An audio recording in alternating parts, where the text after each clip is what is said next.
Israel की अब खैर नहीं। कतर पर हमला बहुत भारी पड़ेगा।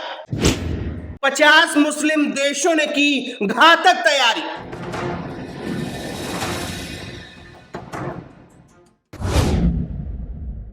कतर पर हवाई बमबारी करने वाले इजराइल को उसकी गुस्ताखी बहुत महंगी पड़ने वाली है, क्योंकि इजराइल के पर कतर ने और उसके लगातार बढ़ते जा रहे हौसलों को कुचलने के लिए दुनिया के 50 मुस्लिम देशों ने हाथ मिला लिया है।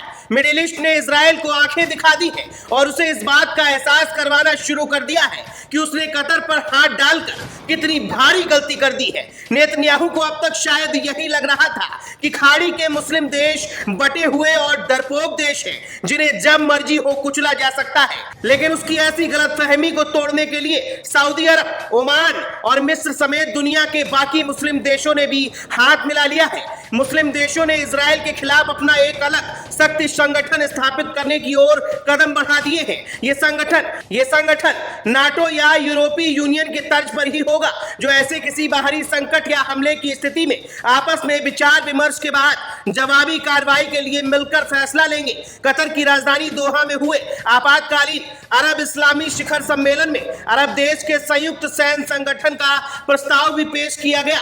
राजनयिक सूत्रों और अरब मीडिया ने बताया कि शिखर सम्मेलन संयुक्त सैन्य गठबंधन के निर्माण का समर्थन करता है। अब नाटो गठबंधन के लिए सबसे ज्यादा दबाव मिस्र डाल रहा है। मिस्र अरब में सबसे बड़ी सैन्य शक्ति है। हालांकि मिस्र के अमेरिका से भी बहुत अच्छे संबंध है। मिस्र इजराइल के साथ भी सीमा साझा करता है। ऐसे में अगर अब नाटो का निर्माण होता है तो इसका नेतृत्व मिस्र के हाथों में ही होगा। इन मुस्लिम देशों में पाकिस्तान ही परमाणु शक्ति संपन्न देश है, जो अलग ही ओवर कॉन्फिडेंस में उड़ता दिखाई दे रहा है।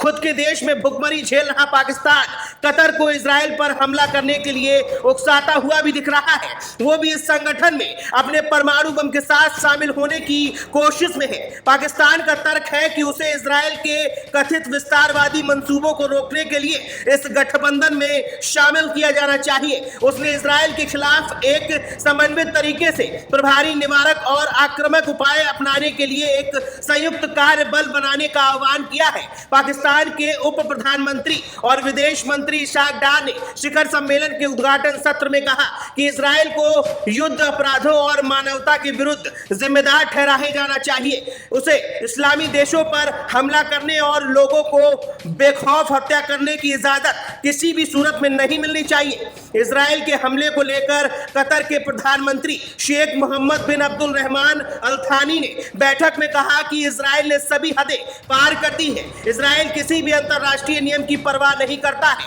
इसलिए उस पर लगाम लगाना अब बेहद जरूरी हो गया है। वहीं कतर के विदेश मंत्रालय के प्रवक्ता का भी बयान सामने आया है। उन्होंने कहा कि अब इस्लामी शिखर सम्मेलन में कतर पर इजराइल के हमले का पलटवार की चर्चा जरूर की जाएगी। इस दौरान कई अहम प्रस्ताव भी पारित किए जा सकते हैं। 50 से ज्यादा मुस्लिम देशों के नेता इस पर आपसी रजामंदी दिखा रहे हैं। हो सकता है कि आने वाले दिनों में इसे लेकर कोई महत्वपूर्ण और बड़ा फैसला ले लिया जाए। Bureau report, the leader Hindi.